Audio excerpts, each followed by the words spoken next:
Do you have any doubts that Brock Purdy can win the Super Bowl? No. The Niners right now are the team most guaranteed to be in the Super Bowl. While I don't think the Niners are better than the Chiefs team that beat them by 3 touchdowns when they played, the Niners' path is so much more clear than the Chiefs with the Bills and the Bengals in the AFC and potentially the Prince or the Chargers, whomever come out of that 4-5 matchup. This is the most dangerous Niners team that Kyle Shanahan has ever had. This is the most dangerous Niners team since Colin Kaepernick and Jim Harbaugh were in their heyday, and they came a pass away from winning a Super Bowl. This Niners team got exactly what they needed, which I didn't think they were going to get by having their defense have a bad game this past weekend. Because when Purdy got on this run and I looked at their upcoming schedule, I'm like, well, he's not going to have to prove anything. They play the Raiders and then the Cardinals. And the Raiders bench Carr, and the Cardinals are playing David Blau, and we're never going to see him trailing. But then we did. The defense played a poor game. They were down 10 in the second half, and Brock Purdy was out there dropping dimes. Now, he also had some lucky throws that he was lucky didn't get intercepted. But can we show the numbers, Brew? Since Brock Purdy took over for Jimmy Garoppolo. It's pretty good. It's not just pretty good. It is more than you need to win the Super Bowl, or at least get to the Super Bowl, if you have the best running attack and the best defense in football. And I think that's what they have. And when I say running attack, I mean not just running backs, but their running game as a whole. Right, yep. So absolutely, Brock Purdy can be the quarterback of this year's Super Bowl champion. There's no doubt in my mind. Okay, I'm with you. I'll start by saying this. I don't think he will lead them to the Super Bowl victory. I do think the team that comes out of the AFC will win it.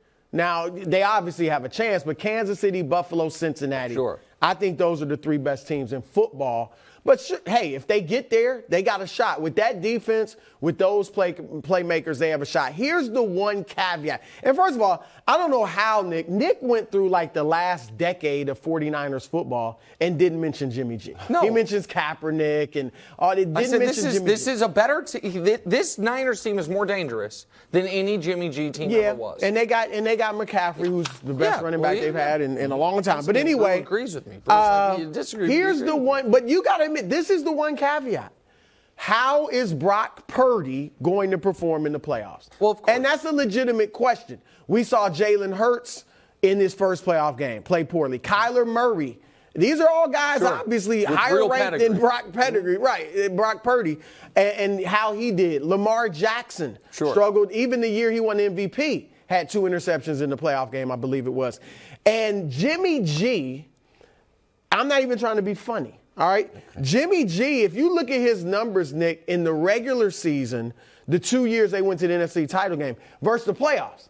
Regular season, in 2019, he throws 27 touchdowns, 13 interceptions. It's terrible in the playoffs. Right. 250 yards a game. Yeah. In the playoffs, it was 140 a game, 2 touchdowns, 3 picks. Essentially the same thing last year. Yeah. And so that's kind of the what if that we have to factor in. The way they look, there's no question he has a shot. I guess what I would say is Lamar and Kyler struggled in their first playoff game, as did Jalen. I look at this very, very differently because particularly with Lamar and Kyler, those teams were in the playoffs because of their great quarterback or how great their quarterback had played. And so when they had the struggle, the inevitable first playoff game or rookie in the playoff struggle, their team couldn't sustain it. This team this team can win games with anyone at quarterback. This year. I'm not having a whole Jimmy G long-term thing. This year, they've had 3 quarterbacks start and win games for them. One of them was a literal rookie this year. One of them was a de facto rookie in Trey Lance. And one of them is Jimmy Garoppolo. So I think that this Niners team can sustain mediocre quarterbacking play. And what Purdy showed us against the Raiders is if they're down 10 in the second half, they're not dead the way that I think they have been in the past. That would have been a game-winning drive if the field goal goes in. All right, so let's spin it most optimistically. Suppose Purdy does win the Super Bowl. You benching him for Trey Lance next year? Oh, no. If he wins the Super Bowl, he has to be your starter. I agree. He has to be your starter. What if he gets to the Super Bowl? If he gets there and plays well, if he's like not the reason you didn't win, I think it's an open competition. I think they have so much. Because here's the I went to the Super Bowl. Can I say one thing? One game. Can I say one thing? And here's the thing, quickly, Nick. Quickly, whose college pedigree was better? Brock Purdy or Trey Lance? You know from Trey Iowa Lance already. played. Yeah. Well, yeah, he's Sure. my homeboy from Iowa, but beyond that, Trey Lance played at the Division I double. No, hold on. Brock Purdy's college production was better, but the whole league saw the college production and passed on him 261 times in the draft.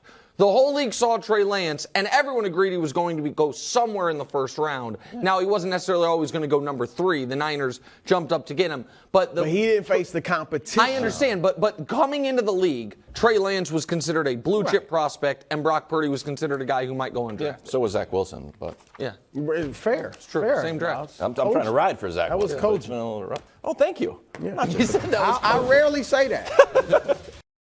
Brew, in the morning call, there's a little bit of uproarious laughter when you. Bruce said something shocking. And we're like, that's going to be great. So here we go. Why is it shocking? Brew, I've been hinting at it for You've weeks. been hinting at what's the question, Wildes? Ask How the do you question. see the rest of the season playing out for Dallas? I'm going to say it with 10 toes Here down, we chest out, base. They're losing to Tampa Bay in the first round. Ah! They're Oh, my losing God. now. I love Maybe it. somehow we'll see what happens this weekend. They don't get Tampa Bay. No, in the they're first getting round. Tampa. But if they get Tampa Bay, Yeah. I believe the Buccaneers will be there. And that two things can be. What does Nick always say? Two things can be true at one time. That's right. All right. Yeah, you say it all the time. I've heard it before Say it come out of all your the mouth.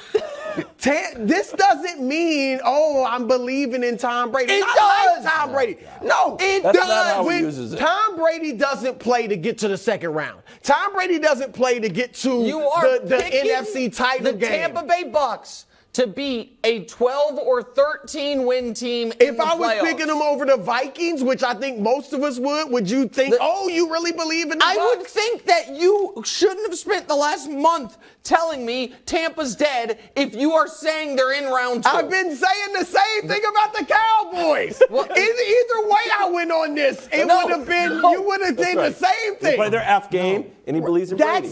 That's the thing. The Cowboys, Nick, I am a disbeliever in them. All right, I'm not a believer necessarily in Tampa Bay, but I'm a disbeliever in the Cowboys. This and is here's why. shameful. Here's why. Oh, the Cowboys, they're second leading scoring team in the league and all that. Last year, the offense was even better. Led the league with 31 points a game. Put 51 on a playoff team, Philadelphia, in the last week of the season. Put 56 on Washington a few weeks earlier and gets to the playoffs against a wild card San Francisco team and scores 17. Yeah. They got 7 points heading into the fourth quarter. Here's the other thing. Tom Brady, I don't know if you knew this, 7-0 against the Cowboys in his career. I didn't know that. 2-0 with Tampa Bay. When they beat Dallas this year, Nick, This is what I've been saying. No, you're saying they might get to the Super Bowl. Okay. I'm saying they beat Dallas and then bye-bye. Okay, so your feeling is that the Bucks will beat the Cowboys and then summarily be dispatched, potentially by Minnesota. Look, hold on. they might. I'm saying they're not getting to the Super Bowl. Okay, now you're opening. They're not a threat Wildes. to get I to believe the it. Super Well, Bowl. He's had putting that the take. Bucks in the conference championship game potentially. You giving them a legit chance to get to the Super Bowl? Wildes, what do they call me? Mr. Consistency. Thank you. Everybody- The Who's winner they? of Bucks They Cowboys. is like you. That's it. The winner of Bucks Cowboys is playing in the NFC Championship game. Now, you're asking me, am I picking them to get to the Super Bowl? The answer is no, because I, unlike that side of the table, has had one Super Bowl pick all year, and it's the team that's getting there, the San Francisco 49ers. You guys, on the other hand, are doing this like a bad roulette player and putting chips all over the table. We're hoping to get analyzing. one You're win. just right. sticking You're not no getting- matter That's what. right. Trey Lance, Jimmy G, Yeah, Brock because it Purdy, wasn't about their who- quarterback, Beathard, and it's whoever. proven by the fact that they're the 2 seed right now on their third different quarterback. It seems like that was the cogent analysis, that the Niners were quarterback almost independent their success, because they've won with a rookie, a second-year guy, and a guy who's worse than all of them, Jimmy Garoppolo. But that's not the point. The point is that I actually think I think the winner of Bucks Cowboys goes to the championship game. I also think this game is so much more important for the Cowboys. I think the Cowboys losing this game, everyone's talking about Against Tampa. You're Against talking about- Tampa, yes. Everyone's talking about where's Sean Payton going to go? And we all thought he was going to go to Dallas. Oh, Right? Sean Payton Bowl. We all thought, no, I don't think he's going to go to Tampa at all, but just because I think Bowles. No, Brady. Yeah. What I'm saying is, we all thought he was going to go to Dallas a year ago. But then the Cowboys, they played well without Dak, and now they've won 12 or 13 games. Jerry's talking about they could be the 1 seed, which they won't be. They would need Philly and San Francisco to lose, and they're both double-digit favorites. So that's not going to happen. But regardless, if Dallas falls on its face in round 1 and once again has a disappointing playoffs, I think everything's open for the Cowboys. I think it's absolutely on the board that Jerry says, you got to be kidding me, and at least quietly calls Sean Payton. Right. Not like quietly. Well, I don't think that'd be a he would- surprise. and so I think it is a must-win game for Dallas, and it's a game if I'm Dallas I'd be incredibly concerned about. Okay. You know what? Good take by you. Yeah, I appreciate it. Originally, Brew kind of took your take. No, I kind of dominated that You segment. crushed it. You really did. Am I just saying what I've been saying No, for a you month? won it. Sometimes it's like around the horn. I give points. Like, FaceTime is yours. Take us to break. I took his quote, Yeah, used it was it against him. I saw Brady so happy. Who got it? He got the win. Thanks for watching. Subscribe here to get more from the show and to check out clips from other shows on FS1.